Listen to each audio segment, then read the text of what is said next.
Assalamualaikum warahmatullahi wabarakatuh.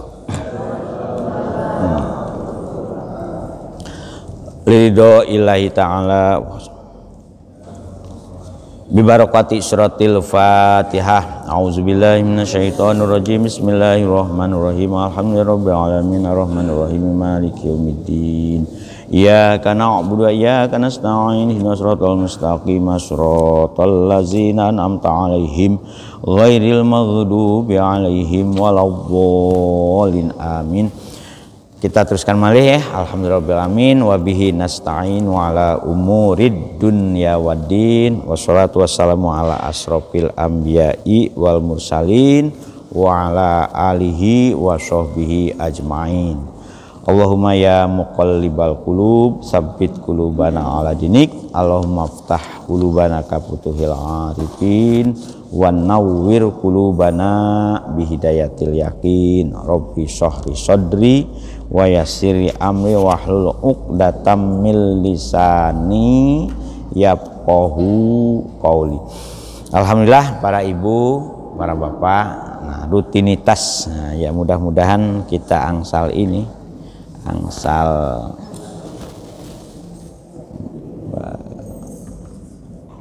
angsal anugerah istiqomah. Anugerah istiqomah ini kan mahal. Al istiqomatu hiyal karomah. Kalau orang ini sudah bisa istiqomah, insya Allah, itu sebagai sarana untuk mendapatkan karomah dari Allah Subhanahu wa Ta'ala. Insya Allah kalau tidak keliru ya, minggu yang lalu kita sudah pada ayat yang berhubungan dengan la yatahidil mu'minunal kafirina auliya min dunil mu'minin ya. Jadi Gusti Allah mengingatkan kepada kita, kepada orang Islam ya, kalau bisa kita mengupayakan, kalau bisa itu jangan sampai kita ini mencari pemimpin dari orang-orang selain orang Islam.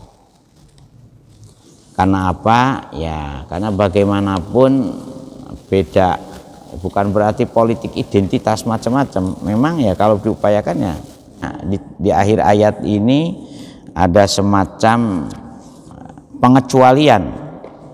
Pengecualian kalau memang kita ini dalam kondisi yang kepepet terpaksa ya. Kepepet itu memang ada kemungkinan boleh ya, tapi ketika umat Islam belum bisa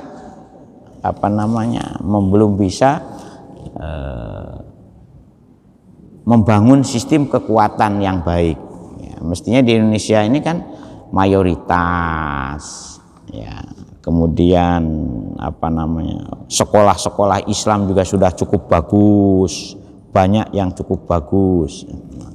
Mestinya orang Islam ini bisa tampil sebagai pimpinan yang itu. Jadi kalau sampai kita ini tidak menjadikan orang yang beriman ini jadi pemimpin kan itu. Wa may yaf'al zalika falaisa minallahi fi syai'in. Kan gaono artine. Jadi kita ini kalau kita beragama ya, ila antataku minhum tuqoh, memang ada kepengecualian kalau memang kita masih di sini masih ya dalam kelompok minoritas ya, mayoritas non muslim, minoritas yang orang Islam itu terpaksa itu ada kemungkinan boleh. Tapi Kanjeng Nabi di Madinah dengan kelompoknya Muhajir dan Ansor, walaupun populasinya sedikit waktu itu dibandingkan dengan orang Yahudi, orang Nasrani dan orang kafir Mekah, tapi tetap bisa menunjukkan ya itu.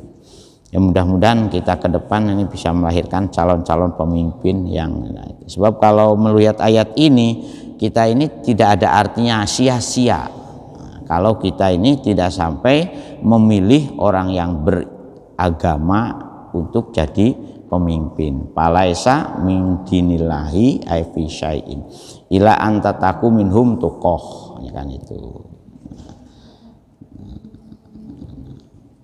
Ayat ini memang diturunkan ketika awal Islam masih dalam kondisi belum kuat. Masdarun taqiyatuhu takhafatun wa khafatan falakum walatuhum bilisani dunal qalbi. Nah, sehingga ketika kita kepepet, seandainya terpaksa ya, tetapi jangan sampai ada niatan ya, jadi istilahnya tauriah antara omong dengan yang di hati harus tidak ya, hatinya tetap harus menolak. Kalau terpaksa harus menolak hatinya, jadi terpaksa. Nah, disinilah ruwetnya nanti ketika kita berbicara tentang bagaimana membangun ketaatan kepada pemimpin ya yang bukan Islam, bagaimana membangun ketaatan kepada pemimpin yang setengah zolim. Nah, itu memang ini ada semacam ini. Memang kepemimpinan itu penting ya. Nah, di bawah kepemimpinan itu keadilan itu penting. Nah, ayat ini diturunkan ketika kita qabla izzatil islami. Nah, ayat ini ayat yang ila antataku minhum tuqoh, itu tuqotan. Nah, itu tuqotan tuh posisinya sebagai masdar. Nah, wa yuhadirukumullahu nafsahu, ya wa yuhadirukum, dan mengingatkan itu medeni ayu khawifukum nafsahu. Jadi kalau kita sampai terjadi seperti itu berarti kita ini gagal mendidik generasi. Wa ilallahil masyir. Nah, hanya kepada Allah lah semua urusan itu kembali. Nah, itu. Jadi kalau sampai terjadi kita nanti, makanya siap-siap 2024 ini kita harus berdoa dari sekarang, mudah-mudahan ya kita mendapatkan calon-calon pemimpin yang sebagaimana doa Rabbana hablana min azwajina wa dzurriyyatina qurrata a'yun waj'alna lil muttaqina imama. Duh Gusti, moga panjenengan dadosaken tiang-tiang ing muttaqin dados imam, dados pemimpin ya.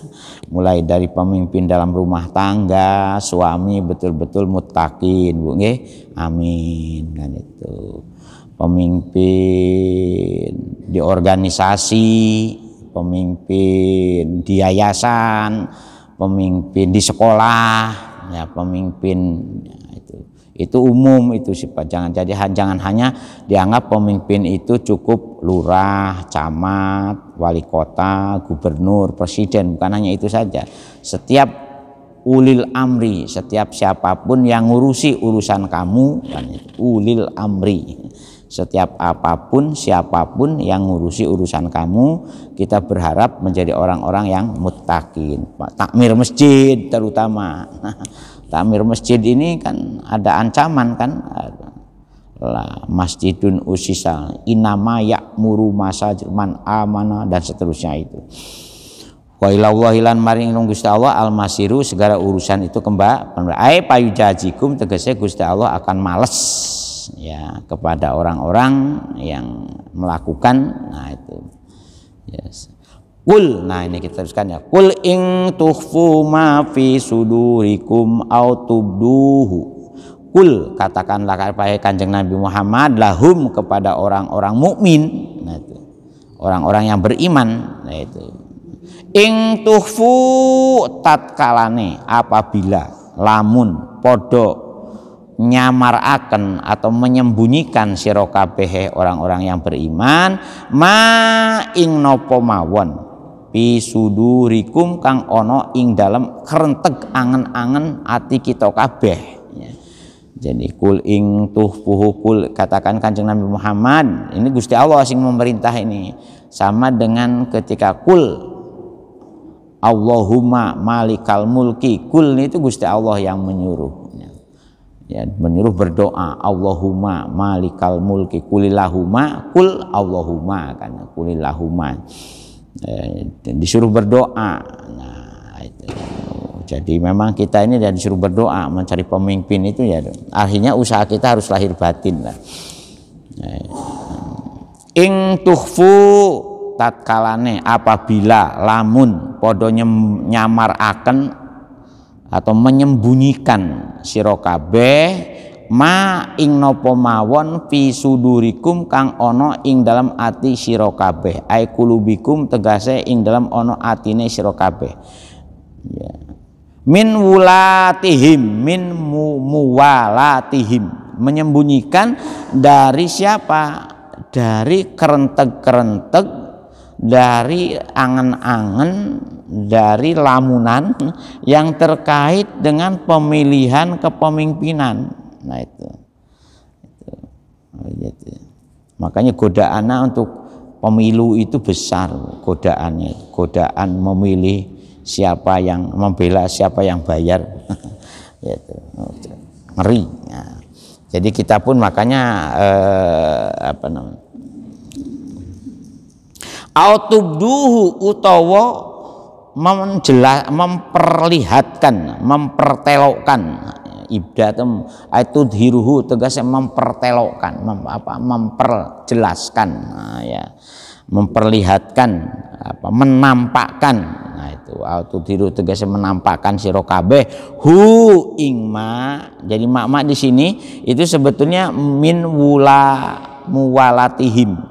Ma itu maksudnya di sini dari apa saja yang berhubungan dengan masalah pemilihan calon pemimpin, pemilihan calon yang kamu senangi, pemilihan terkait dengan orang yang kamu ikuti, akan kamu ikuti, yaitu itunya itu, maknya itu mim muwalatihim, ya, bayanema mimuwalatihim, dari orang-orang yang akan kamu jadikan imam, jadikan pemimpin, jadikan kekasih. Ya'lamhu maka nginawarui hu ingma tubi sunit ma fi sudurikum. Ya. So sinten, jangan sopo, sinten Allahu Gusti Allah. Ya. Kenapa di sini ya'lamhu? Nah, kan dijawab. In itu syartiyah, apabila kamu menampakkan atau menyembunyikan masalah calon pilihan kamu di dalam hati, atau kamu tampakkan secara terang-terangan, ya'lamhu padha mawon Gusti Allah nginawaru. Monggo ini sudah mulai ini sebetulnya sekarang ini kan pemanasannya sudah mulai ya. Mulai saling survei menurut ini, mulai bulan ini sampai bulan ini yang mendapat sekian persen si A, si B, si C, ini survei. Nah, berat memang Bu, jadi pemimpin itu berat ya, berat ya. Jadi orang jadi pemimpin itu kalau dihukum oleh Gusti Allah itu 2 kali lipatnya dari orang biasa. Ya, bukan itu. Wa ya'lamhu ya'lam mongko, jawabannya mongko nginawarui hu ingma, failnya di belakang, sinten Allahu Gusti Allah.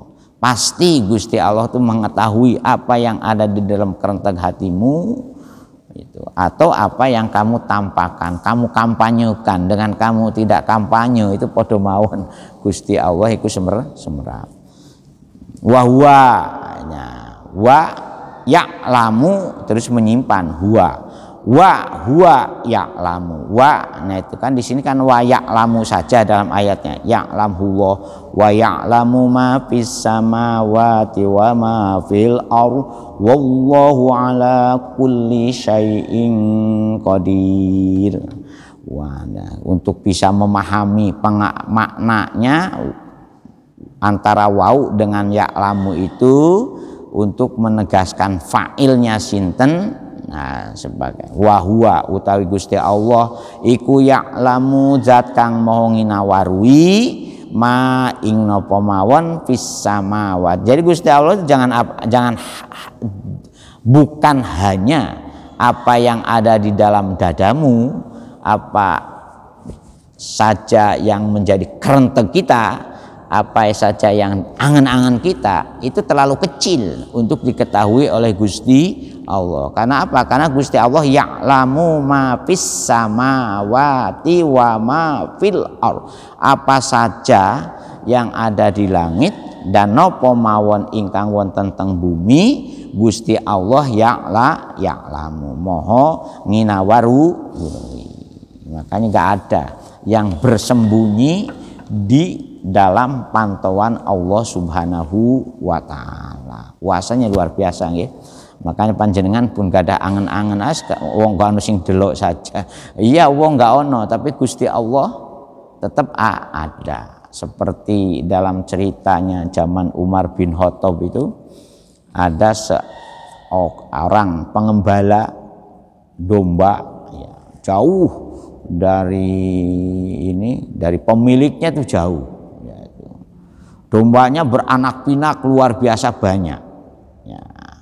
Kemudian Umar ngetes kepada si pengembala itu kan, wahai pengembala, coba saya beli 1 ekor saja domba-domba yang kamu sudah ribuan domba itu. Ternyata oleh Sayyidina Umar ini dites sih, jawab boten wahai, karena tidak ngerti kalau Umar itu khalifah ya, si pengembala ini ya jawabnya ya boten bapak ngoten mawon boten, sampai 3 kali sampai dipaksa saya beli 1. Dia jawab ini bukan domba saya, ini adalah domba pemiliknya ada di kota sana, saya hanya sekedar ditugasi jadi buruh angon. Kemudian saking jengkelnya anak ini jawab, memaksa terus, bapak tidak tahu, walaupun pemiliknya tidak tahu, Gusti Allah tetap maha tahu. Bayangkan orang dulu itu seperti itu ya, itu orang dulu ya. Sekarang ini kadang-kadang barang titipan aja langsung di wallahu utawi Gusti Allah iku ala kulli syai'in ing atase suwiji-wiji qadirun maha kuasa ya. Makanya kuasanya seperti apa, qulillahumma malikal mulki ya, mulka man tasya. Itu Gusti Allah mengangkat derajat orang itu ya, sebagai orang yang kendaki ya bisa menjatuhkan seketika juga bisa, memuliakan seseorang juga bisa, menghinakan seseorang juga bisa. Makanya kita ini jangan ngeremehno tiang. Nah, sekarang ini orang kalau kampanye ingin dipilih kemudian menjatuhkan lawan, nah itu kata black campaign, itu kan gak boleh. Black campaign ya, tunjukkan saja prestasimu apa, kemampuanmu apa, tidak usah mencari-cari kesalahan orang lain, sebab bisa-bisa seperti ini kan. Selama rumahmu itu berada di dalam rumah kaca, jangan kamu lempari tetanggamu kan, itu nanti diisin kalau ketahuan. Nah ini makanya kita ini monggo nyeleksi calon presiden kita dari sekarang, jenengan ini gadang-gadangi sopo sing iso mimpin Indonesia secara baik, digadang-gadangi terus jenengan termasuk orang yang ini yang setuju dengan si A, ya jangan nyalah-nyalahkan orang yang setuju dengan si B. Pilihan saya ini si ini, kemantepan saya ini si ini, tetapi jangan nyalahkan temannya yang memilih yang lain, sampai bermusuhan, sampai hobong-hobongan, nggak boleh itu sudah tidak Islami lagi itu. Saking dendamnya kantor kabupatennya dihobong, nanti istananya dibongkar, nggak boleh. Itu ini namanya tidak dewasa. Memang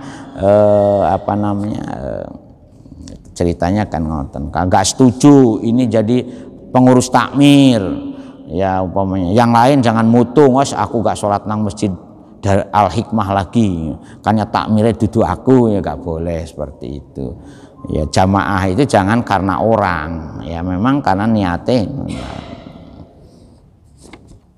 Ada kan orang-orang yang pikiran-pikiran cupet, pikiran-pikirannya cupet, licik, ya pikirannya licik. Kemudian memprovokasi orang lain, berkampanye kepada yang jangan si anu ini, ya nggak boleh menjelek-jelekan. Kalau menjelek-jelekan itu sudah terjumus kepada gibah dan namimah. Kalau itu yang beredar maka yang terjadi fitnah. Kalau fitnah yang untung musuh, ya itu kalau terjadi fitnah seperti negara-negara ini, coba jangan lihat tuh. Memang nasib negara berkembang itu, negara-negara yang merdeka setelah Perang Dunia Kedua, nasibnya itu memang mudah diadu domba, mudah dipecah, mudah saling menjatuhkan. Karena apa? Karena mantan-mantan penjajahnya dulu masih kepingin nguasai, ya, seperti Indonesia itu. Indonesia itu diroyok oleh mantan-mantan penjajah kita dulu, ingin kembali nguasai. Karena apa? Karena satu, sumber daya alamnya masih banyak, masih utuh. Makanya pemimpinnya kalau bisa itu jangan sampai ada pemimpin yang strong leader katanya. Ya, yang kuat, ya, strong leader jarene. Itu ngoten cerdas inggih, moga kita berupaya. Ayat ini memang mendidik kita supaya kenapa pemimpin itu menjadi standar kemajuan suatu bangsa. Karena kata pepatah Arab itu dinur ra'iyati ala dini mulkihim, baik buruknya suatu bangsa itu juga ditentukan oleh pemimpinnya, ya. Pemimpin itu menentukan. Nah, itu makanya muncul teori, ya, kalau pemimpin kalau suatu kondisi itu sudah rusak maka diambillah teori ikan bosok. Nah, ada teori ikan bosok. Teori ikan bosok itu gimana? Ikan itu kalau masih ingin dimakan maka kepalanya harus dibuang. Itulah yang menyebabkan tahun 98 itu kita mengadakan reformasi, kan itu. Tetapi sekarang ternyata kerusakannya menurut Pak Mahfud MD itu merajalela. Nah, coba jenengan cari di YouTube itu tentang pernyataan ceramah-cerahnya Pak Mahfud MD itu kan mengerikan itu. Nah, kalau dulu korupsi itu hanya di tangan seseorang, sekarang korupsi itu sampai ke daerah-daerah.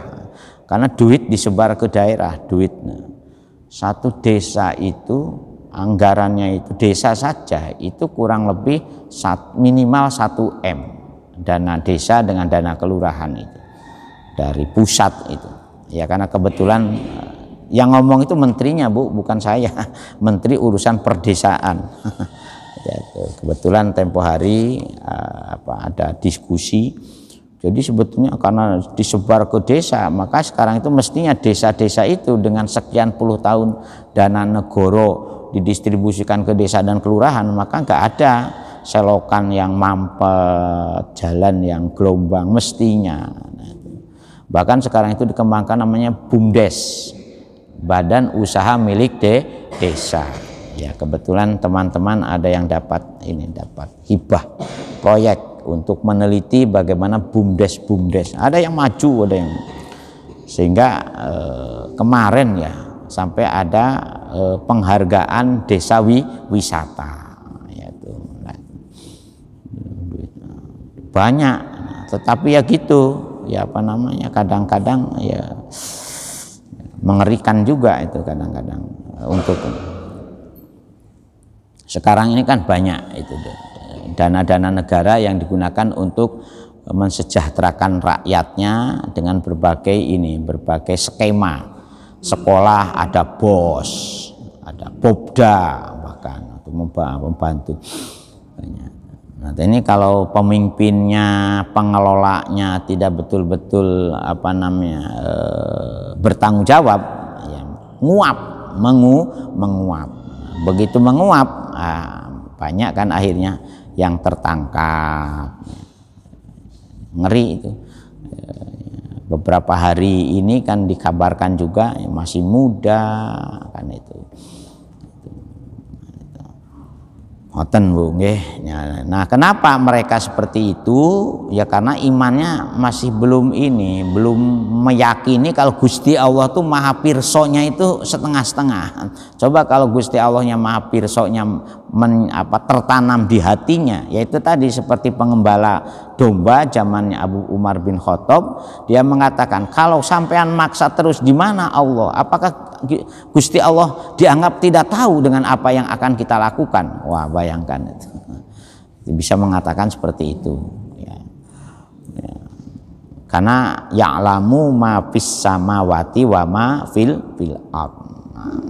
Wa minhu ta'dibun man walahum wa minhu lan iku setengah saking ayat niki syai' niku kula syai'in ini wallahu ala kulli syai'in wa minhu lan iku tetap setengah saking syai' ya.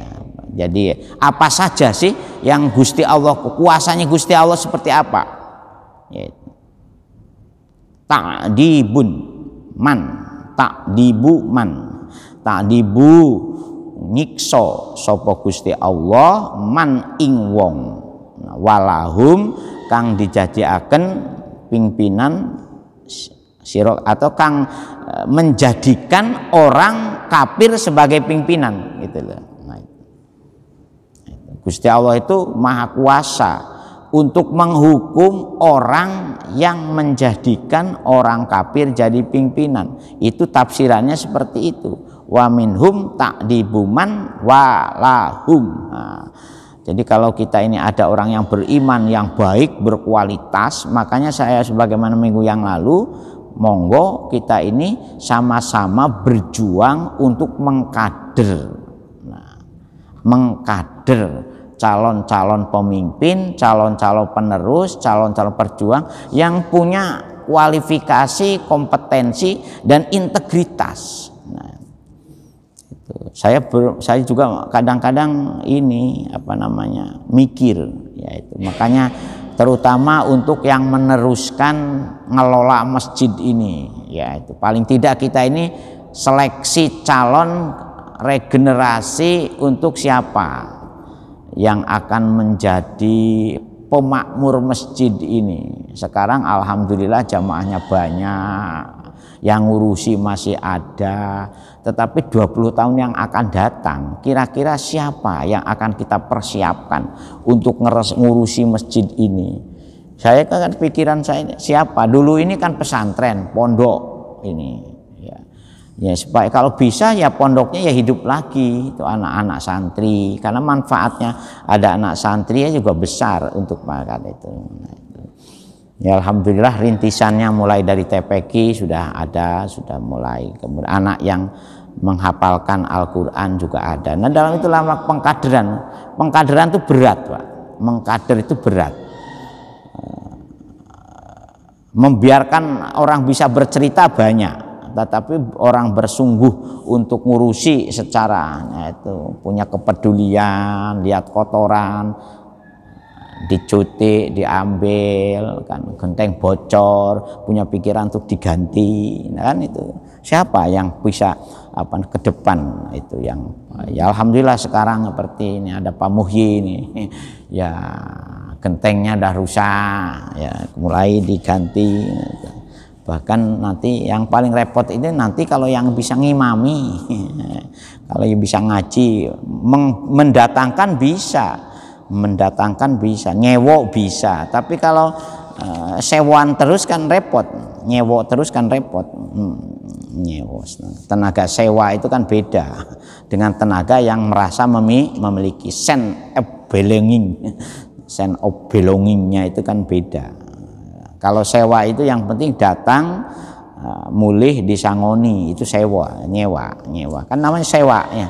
Kalau kalau uang sewanya nggak cocok ya tapi kalau sewa terus kan repot kita. Makanya kalau bisa kita punya yang kader-kader yang bisa tumbuh berkembang, ngopeni ngurusi. tidak terikat dengan uang sewa pikirannya itu. Nah, karena bayar piro kan enggak dibayari orang gelem, nah, kan repot kan. Perjuangan itu berat. Nah, ya. Ngoten nggih. Uzkur.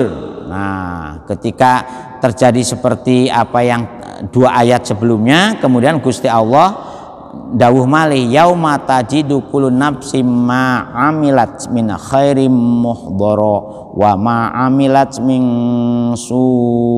Nah, itu. Uzkur. Nah, ini supaya kita memahaminya enak, Kak Mufasir menambah uzkur. Nuli ilinga siro panjeng Nabi Muhammad, nuturo panjenengan wahai kanjeng Muhammad kepada orang-orang yang tidak mau mengangkat orang yang beriman jadi pemimpin. Yauma tajidu kullu nafsin, yauma ing dino, yauma ing suatu dino, tajidu kang nemu sinten sapa kulus nafsin, saban-saban suwiji-wiji, saban setiap orang di sini nih. Nafsinnya diartikan orang ini. Di mana suatu hari setiap orang akan menemui ma'amilat, menemui apa yang dia pernah lakukan.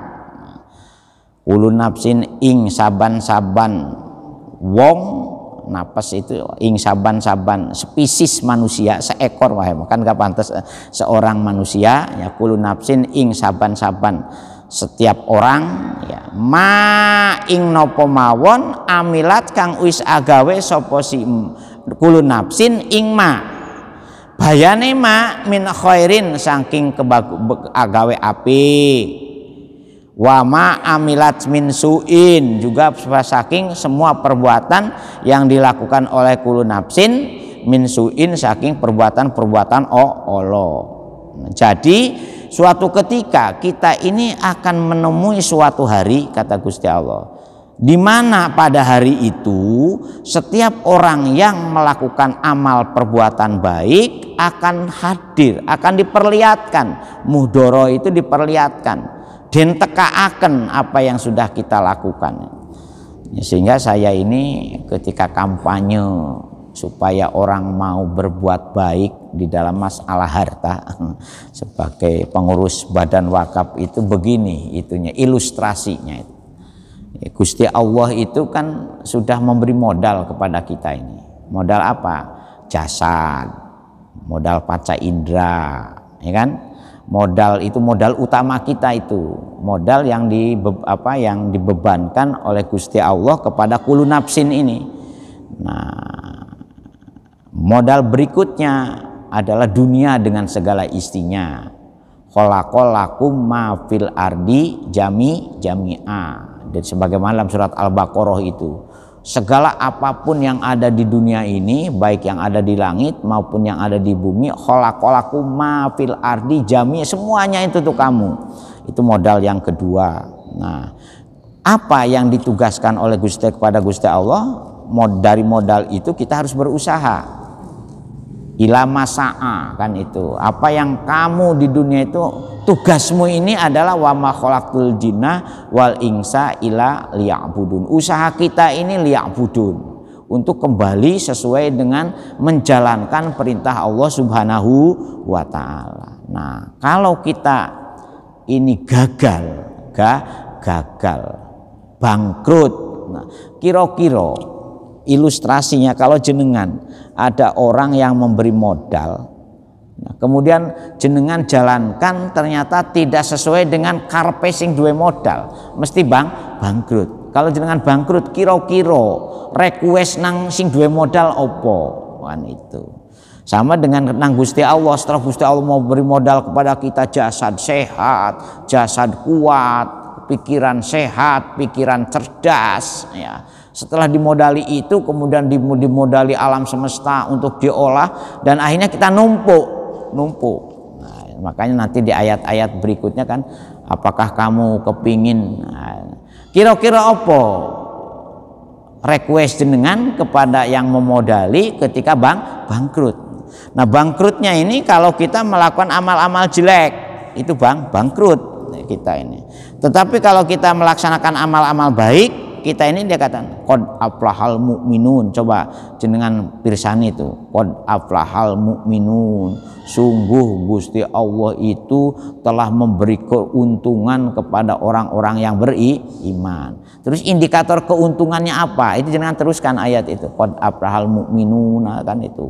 Bagaimana sholatnya bagus, bagaimana ngamal hartanya bagus, kan itu menjaga dirinya sampai tidak berbuat maksiat dan tidak melakukan hubungan biologis bukan selain suami atau selain istrinya, kan setelah qad aflahal mu'min. Nah itunya itu. Nah harapan Gusti Allah itu yaitu bagaimana kita untung. Nah ketika kita rugi, ya rugi itu apa? Ya melaksanakan amal-amal yang jelek. Ya, wa ma amilat min su'in, itu rugi.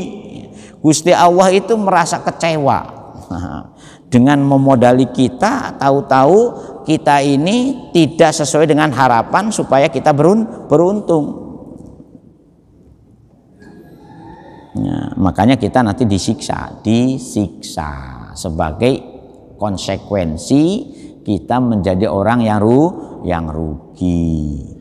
Oleh karena itu mencoba supaya kita tidak rugi, tidak sampai terlantar, tidak sampai merana, tidak sampai bambung di akhirat, maka Rasulullah membuat ilustrasi ida matabnu adama ingkoto'a amaluhu ila min salasin. Kan ada investasi, ya karena apa investasimu? Kan sodakotun jariyatun, ilmun yuntafa'u bihi, waladun solihun yad'u lahu. Kalau kita bisa melakukan tiga unsur itu, tiga investasi itu, insya Allah kita tidak akan bambung, tidak akan menjadi orang merana. Kan itu satu, sedekah jariyah. Karena apa? Karena di akhirat itu yang bicara itu adalah amal kita, ya. Kan sudah bolak-balik kita diperdengarkan al-yawma nakhtimu ala afwahihim wa tukallimuna aydihim wa tashhadu arjuluhum bima kanu yaksibun. Supaya ada ininya investasi. Nah ini pemimpin juga begitu. Pemimpin ini sebagai investasi kita untuk menjadi pembimbing kita, kewajiban taat kita bisa bisa ya, moso Halloween diizinkan. Sampai Halloween itu membunuh berapa orang tuh di Korea, Bu? Ya, pesta Halloween. Halloween ya, pesta kostum setan. Iya. Halloween kan pesta kostum setan. Berapa itu yang meninggal di Korea? Ya. Nah, itu. Kalau untuk urusan nafsu, ternyata oleh Gusti Allah sekarang ini jadi setelah Kanjuruhan itu sekarang Halloween. Halloween di Korea. Yang lebih repot lagi di Arab Saudi katanya Halloween ini sudah dibolehkan. Aduh, ngeri. Nah. Jadi semua amal baik kita ini diharapkan Gusti Allah kan kepada kita. Makanya perintah itu menurut Arjurjani ada perintah Gusti Allah itu saking kasih sayangnya. Ada bukan perintah sebetulnya. Sholat itu kasih sayang Gusti Allah kepada kita agar kita ini selalu berhubungan dengan Gusti Allah. Gusti Allah tuh bisa diajak ngomong, Bu. Jangan dianggap Gusti Allah itu tidak. Dengan sholat ini kan sebetulnya kita itu omong-omongan kepada Gusti Allah. Mestinya, tapi gak ngerti sopo Gusti Allah yang diajak ngomong. Nah, itu kan yang banyak kan. Oleh kata monggo. Kalau kita sudah bisa omong-omongan dengan Gusti Allah, berarti sholat kita sudah khusyuk kan itu. Iya kak nak budu wa iya duh Gusti panjenengan ing kula sembah wa iya kanastain, maka panjenengan ing kula kula jaluki tulung kan. Mugia panjenengan selalu nedahaken dumateng kula dalan ingkang lurus kan. Dalan ingkang lurus napa? Siratal ladzina an'amta alaihim, yaiku dalan ingkang sampun dilakoni kali tiang-tiang ingkang angsal hidayah, angsal nikmat panjenengan. Jalan-jalannya orang soleh, ya, jalan-jalannya orang ya, bukan jalannya orang-orang yang tersesat, dan juga bukan jalannya orang-orang yang teraniaya. Kan itu di doa itu Bu, makanya surat Abdul Doa suratul Fatihah, makanya dihayati betul mulai. Monggo Pak, ada yang mau komen nggih? Nanti kita teruskan ke depan. Tawaddu lau anna bainaha wa bainahu amada. Monggo ibu-ibu, supaya jadi tolong ya, masalah kepemimpinan, masalah milih orang untuk kita jadikan pemimpin kita sebagai orang Islam ini monggo ini diperhatikan betul. Jangan sampai kita ini terjebak kepada memilih orang yang tidak kompeten untuk bertanggung jawab dunia akhirat. Sebab kalau kita terjadi seperti itu, yang kita khawatirkan ya ini, wallahu ala kulli syai'in qadir, di dalam tafsirannya wa minhu ta'dibu man walahum, yaitu Gusti Allah punya kuasa juga untuk menyiksa orang yang memilih pemimpin dari orang-orang kafir. Nah, tetapi perlu kita juga perhatikan, yaitu masalah kompetensi dan kualifikasinya, ya, betul-betul integritasnya, trik rekodnya, rekam jejak, ya itu. Monggo, ada yang mau komentar? Nggih, monggo Pak.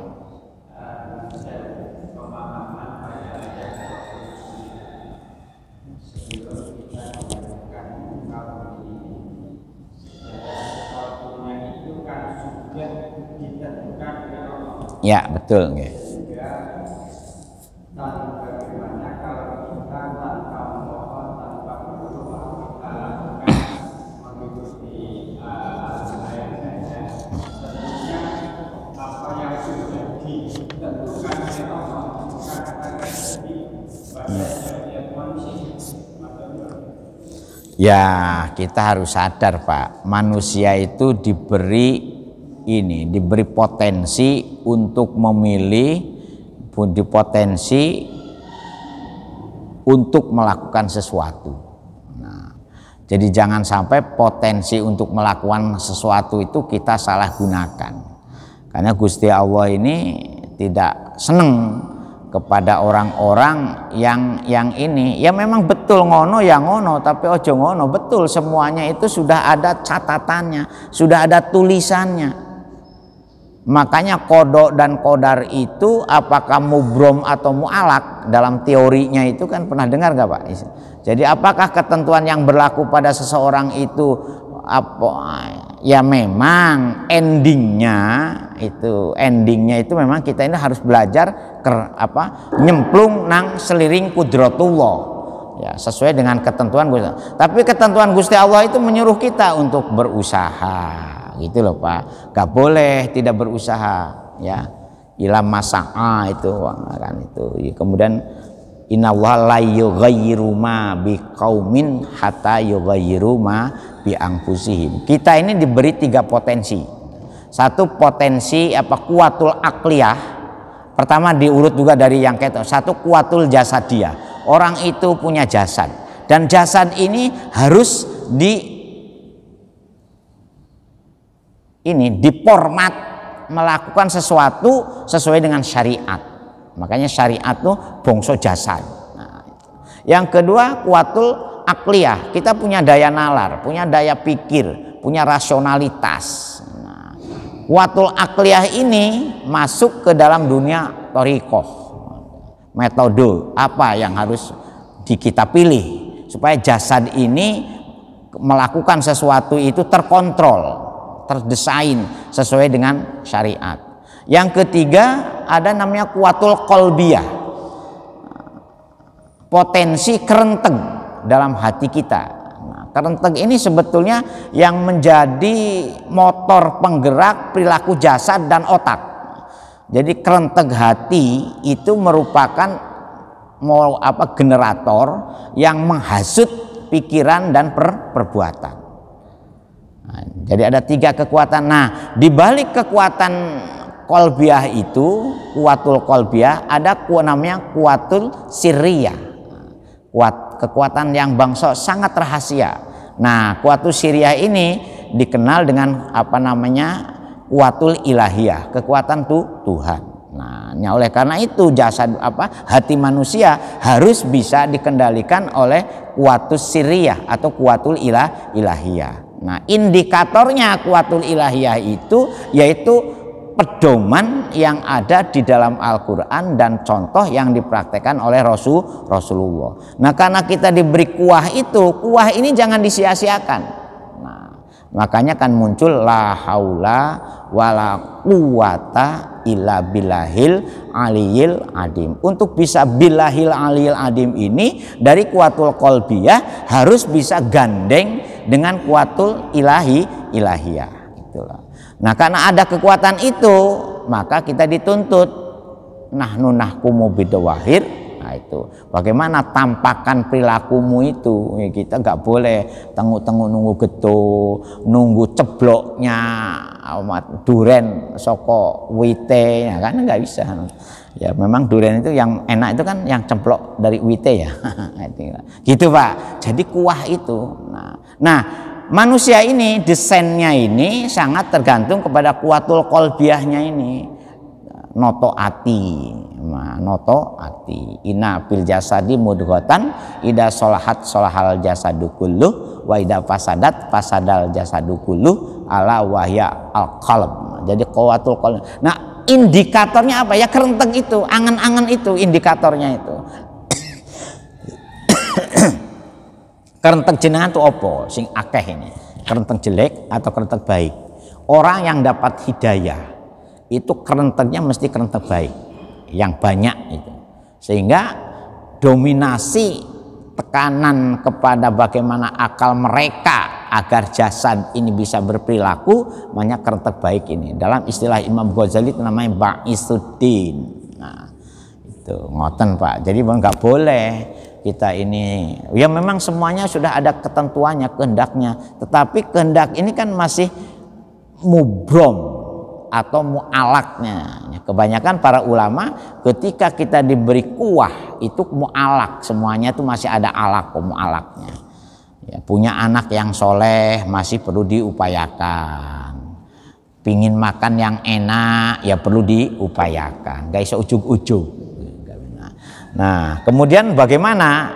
Nah, ini dikembangkan lagi, insya Allah besok lah ya, teori yang mubrom. Nah, mubrom ini lain lagi. Kalau yang mubrom ini memang ada pasrah bongkoan, istilahnya al-hudu al-mutlak, qanaah, tawakal. Nah, cuman kadang-kadang kita ini menyalahartikan pemahaman neriman ing pandum, nerimo ing pandum. Nerimo ing pandum ya, nah, itu nggak boleh. Tetap harus ada ikhtiar. Makom manusia itu makom kasab, bukan makom tajrid. Nah, makom manusia ngoten serius ini.